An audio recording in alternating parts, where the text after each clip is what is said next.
Hello and welcome to Getting Your Money's Worth, the show that focuses on value. I'm Judith West, and our guests today are Carol Ballenas, history teacher, and really more than history teacher, awarded historian, teacher of the year, and history teacher of the year, right? And Victoria Brown Douglas, professor at St. John's University in law, and herself someone who has received many kudos in the world of law and teaching. So for starters, guys, first off, thanks for being on the show. And second, tell me, how is it that two such well-respected people have hooked up together? What's the gig, Carl, between you and Victoria? Well, the old proverb, it takes a village to raise a child. So we've pulled together many different organizations. We need their help. You know, there are different groups to help raise children today. To help raise children. What's our greatest natural resource? Children. Kids, right. And so, we're not doing a very good job of nurturing that. Teachers need help. Right. You know, we need help. We need outside help. And what I've done is I've created projects where community groups can come in and help raise these children. So you now have a grant through Rockefeller Foundation. We applied for a grant. You applied. Oh, you did. Yes. And you brought material for that. And the topic's an interesting topic. I'm just going to hold this up. I didn't know about the topic. The topic is desegregation, the desegregation school war. In Jamaica, New York. That's Queens, New York. Queens, you know, we're global here 24/7, so we have to be careful that we. Okay, so tell me something. Why is it important for kids today, Victoria, to study the desegregation school war of 1895? Don't we have all that desegregation stuff behind us? No, actually we don't, particularly in New York. While we are the most diverse place in the United States, we still have areas of Queens County that are segregated, quite frankly. So we have segregated schools in New York, still? Yes. In some areas. So tell me, Carl, you are, okay, we'll accept that. I mean, segregated by neighborhood, by zip code, we'll accept that. De facto segregation. Right. You're a teacher of history. Yes. What's the mission here? What do you want the kids to learn as a result of studying this? They're learning about their past, and it's very important to have a past. Why should kids study their past? You can't look to the future without having a past. You have to check your roots, and it's just not. You're in a home, you're in a house that may be 100 years old. What happened to the people that were there before? We have to. It gives us a respect of our ancestors, and the respect carries on to our own family. So the respect, if you respect those who came before us, then you can have respect for the people that you are with today. Right. And I really think it's very important that the kids learn that. I'm told, and from what I hear from those around me, that history isn't taught as a discipline in schools today. Is that true? Well, I guess that depends on who the teacher is. Yes. I mean, is it a curriculum syllabus for teaching history in the schools? Yes, there is. There is. And we hope to create another one. Carl and I have gotten together with the idea in mind that we can use the desegregation school wars of Jamaica to teach history and at the same time instill in children of color the idea that they can practice law, that they can think like an attorney. Law. Yes, we're teaching them how to try a case. And the case they're going to try involves one of the so they're going to by studying this, they're going to learn certain litigation practices, courtroom practices. Well, even more than that, we're going to instill in these children the idea that they can think like a lawyer, that they have analytical skills, untapped analytical skills, that they can do oral engagements in front of an audience and be successful. Why do you say children of color? Do you think that they are particularly deficient in those skills? No, they certainly aren't. Perhaps deficient in opportunities to utilize those skills. Yes, and in Jamaica we have a wonderful population of students. At ICS in particular, we What is ICS? Immaculate Conception And that's a school where you That is teach. correct. And St. John's University Law School has a wonderful group of students who has reached out to Immaculate Conception and said, so you guys partner? Yes. Your school's partner? Yes. So my students will be teaching Mr. Ballenas students how to try a case. Oh, wow. And this would be so you're going to have an interaction between Immaculate Conception students in your class, Carl, and students in your classes, Victoria, that will learn from each other. That's correct. What a wonderful mentoring idea. I hope that you guys can extend that to others. Sounds like a wonderful idea in general for schools. Part of the grant. And that was part of your idea, wasn't it? Yes, but part of the grant, what's written into the grant is that we're going to create what's called a trial script. They're going to come up with a script, have all the characters, the students will memorize the lines and actually perform it at different organizations. So you're going to enact this. Yes, we are. You're going to enact this battle. Yes. Right. Yeah. And so we're going to be able to teach these children their history, because they all live in Jamaica, and at the same time give them a vision of the future.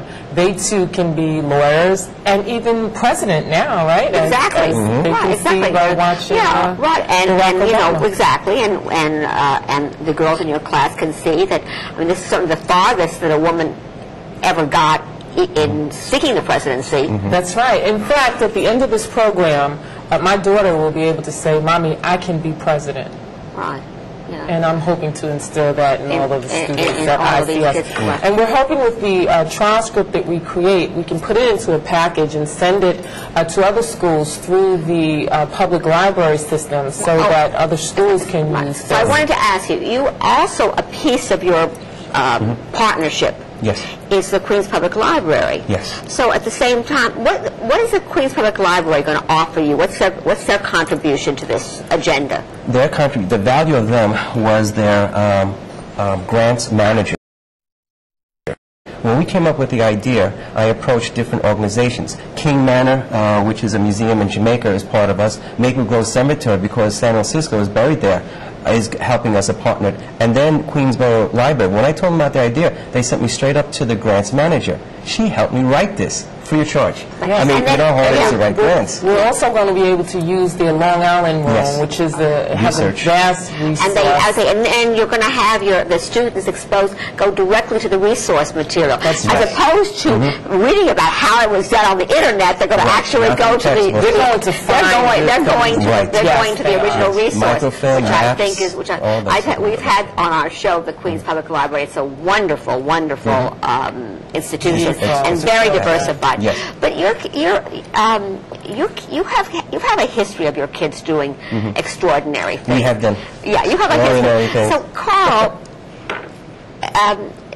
you must be a very good teacher. Because, I try to be. Because, after all, what happens in the classroom, despite all the hoopla and all the marketing, what happens in the classroom really is up to the teacher. Is it not? Yes, it certainly is. Do you believe that no child can be that every child can learn?